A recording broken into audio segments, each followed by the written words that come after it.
পাণ্ডবেশ্বরে গড়ে উঠছে অত্যাধুনিক পার্ক ও ওয়াচ টাওয়ার। পরিদর্শনে বিধায়ক।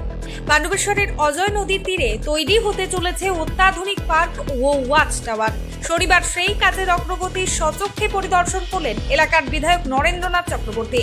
তার বক্তব্য, এই প্রকল্প সম্পূর্ণ হলে পাণ্ডবেশ্বরের উন্নয়নের পথে নতুন দিগন্ত উন্মোচিত হবে।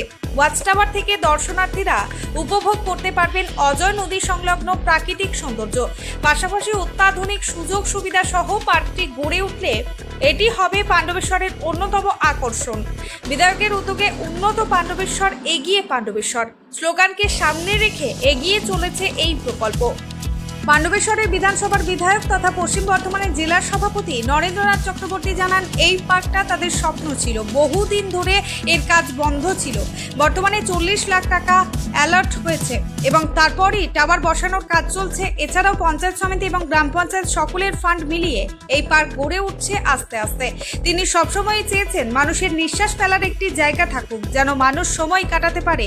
তো এই পার্ক তৈরির পেছনে এই একটাই কারণ। আর এই পার্কে গিয়ে আরো অনেক রকম স্বপ্ন তার আছে। আস্তে আস্তে তিনি সব রকম স্বপ্নই পূরণ করবেন। আগামী দিনে যাতে মানুষ এই পার্ক থেকে একটি বিয়ে বাড়ির স্থান হিসেবেও ব্যবহার করতে পারে, তার লক্ষ্য আছে। এই পার্কটা আমাদের অনেক দিনের স্বপ্ন। অর্থাভাবে বন্ধ হয়েছিল। প্রথমে 40 লক্ষ টাকা দেওয়া হয়েছিল, বাউন্ডারি করে কিছু দোকান ঘর করে কাজ বন্ধ ছিল। তারপর গ্রাম পঞ্চায়েত পঞ্চায়েত সমিতি কিছু কিছু টাকা দিয়ে ল্যান্ড ডেভেলপমেন্ট করেছে। তারপরে এই যে আমাদের টাওয়ার কাজ চলছে আস্তে আস্তে। এবারে আমরা এসিএলের কাছে সিএসআর স্কিমে আমরা চেয়েছিলাম 2.5 কোটি টাকা মতো স্যাংশন হয়েছে। 2,44 লক্ষ টাকা স্যাংশন হয়েছে। তার থেকে পার্কটাকে আমরা আবার ভালো করে নতুন করে সাজিয়ে দেবো। নতুন করে পাণ্ডবেশ্বরে এই যে পার্কটা মানে আপনারা কি চাইছেন, কি রূপ দিতে চাইছেন মানুষের মধ্যে? পাণ্ডবেশ্বরের এই যে পার্ক, পাণ্ডবেশ্বর তো আস্তে আস্তে বড় হচ্ছে। পাণ্ডবেশ্বরের গ্রাম নেই, পাণ্ডবেশ্বর শহরে পরিণত হয়েছে। নিঃশ্বাস ফেলার জায়গা নেই।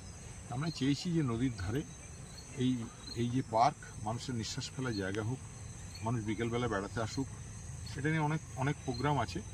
যেমন আমরা ভেবেছিলাম যে বীরভূম টু পশ্চিম বর্ধমান, আমরা ওখানে জাহির ভাই আছে, তাকে বলবো তুমি ঘোড়ার গাড়িতে করে মানুষ বিকেলবেলায় বেড়াবে ইয়ের মধ্যে, ব্রিজের মধ্যে দিয়ে, ওখানে একটা চলবে।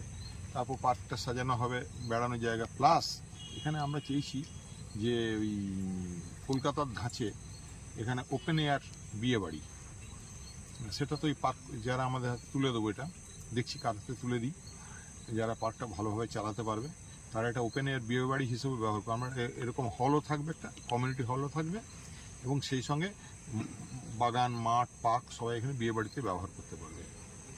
মানে নতুন রূপে পাণ্ডবেশ্বর একটা পার্ক, নতুন রূপে পাণ্ডবেশ্বরকে আমরা সাজাবার যে আমাদের প্রচেষ্টা, তার এটা একটা অঙ্গ। পার্ক নির্মাণে পাণ্ডবেশ্বর পঞ্চায়েত সমিতি, বিধায়ক তহবিল এবং ইস্টার্ন কোলফিল্ডস লিমিটেডের আর্থিক সহযোগিতা রয়েছে।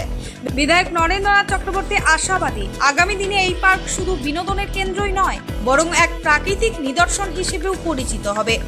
পাণ্ডবেশ্বর থেকে নিজস্ব প্রতিনিধির রিপোর্ট, অ্যাক্টিভিস্ট বাংলা।